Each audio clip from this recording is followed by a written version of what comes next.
Okay, Lex here, back with another video. This is a very quick follow-up to a video I made literally a few hours ago.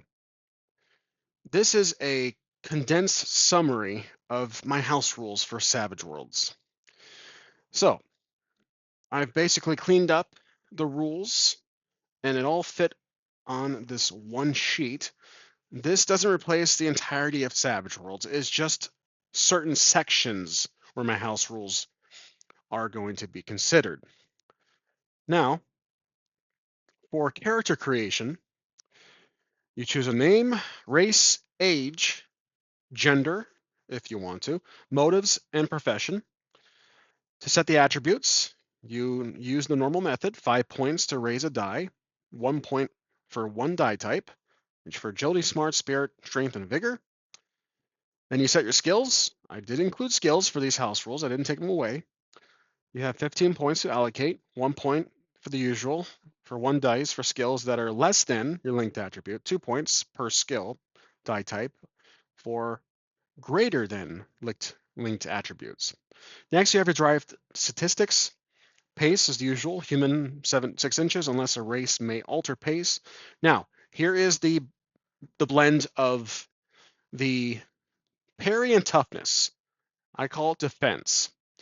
It's half your agility max plus half your vigor max. That equals your defense. So if your agility is a d6 and your vigor is a d8, that would be 3 plus 4 equals, well, 11. That's your defense. Then you have this note here saying no parry or toughness now combined. Charisma is included, which I generally don't use. Edges and hindrances, normal process from the rules. Background, brief history about character, their goals, desires, fears, etc. And you have your $500 to spend. Now, combat. This is also a bit cleaned up. And I also verified the weapon dice part. I thought of how to include it. So for melee, this is for attacking. Melee, you use your strength plus a weapon die. Ranged, you use agility plus your weapon die. So again, kind of like D&D. You must exceed your opponent's defense. 1 through 3 over the defense equals shaken. Over another shaken equals a wound.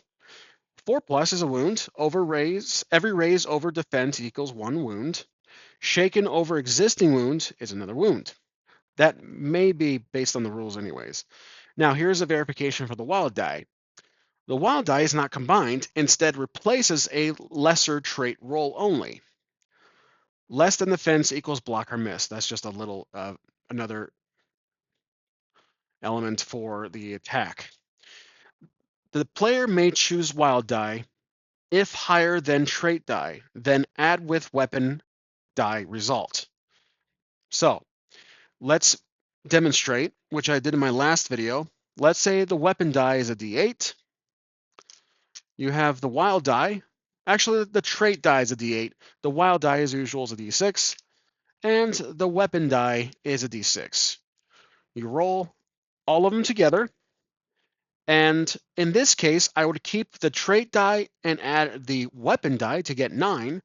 The wild die was lesser, so much like a trait roll, you choose whichever is the highest. The weapon die is not considered. But if this was a 6, I would replace the trait die only, not the weapon die. But I add them together now when removing the previous trait die off the field. And of course, you have to exceed defense. That's how my attacking works. Hope that is simple to understand. Now, advancing, it's a banking system, much like GURPS when you acquire points, experience points at the end of each session. 1 XP per session, 2 XP per milestone, 3 XP per world-changing impact. So if your character does something extraordinary, like saves the planet or saves the world, 3 plus can be considered.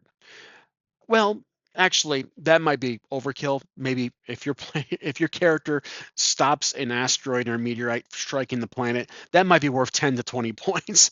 But I think 3 XP is good for something that impacts the entire region, perhaps, if you really reach that point. So again, these numbers can be fudged, but it's really entirely up to you. Normally, it's the first two. It's 1 XP per session, 2 XP per milestone. Milestone meaning if you complete a quest, you defeat a boss, or based on some really good roleplay. Again, I only have these three here listed, but XP granting is variable. It's subjective. XP is occurred like credit and can be spent post-session only. So you have the options here. These are the cost. 5 XP for a new edge, supervised by the GM, because again, a lot of the hidden edges are based on rank. They have an applicable rank as a prerequisite. You cannot get a rank. I'm sorry, you cannot get a higher ranking edge on a character who's a novice or a uh, expert. You can't get a legendary edge. So that's why this section would be supervised by the GM. It has to make sense as to why your character wants an edge that seems out of reach, but they have the money for it. They have the XP for it. So it has to fall in line with the setting, with the character's possibilities, and the potential. The GM can't say no to everything. They have to allow some options. That's why it'll be collaborative between the player and the GM. They'll go through the edges section, see which ones make sense. If he wants a legendary edge, and the GM's like, no, your character is only perhaps 3-4 sessions years old. You can't do that. Next is same thing for 5 XP. You increase one die type for a skill that is less than equal to a linked attribute. Sorry, one die type for a skill that's greater than or equal to a linked attribute. 5 XP also for increasing one die type for two skills that are less than a linked attribute. Again, these are very similar to these are exactly the same compared to the Savage Worlds rules. I just wrote these down for reference. And then you can also buy a new skill for D4. Now, 20 XP, you increase one die type attribute.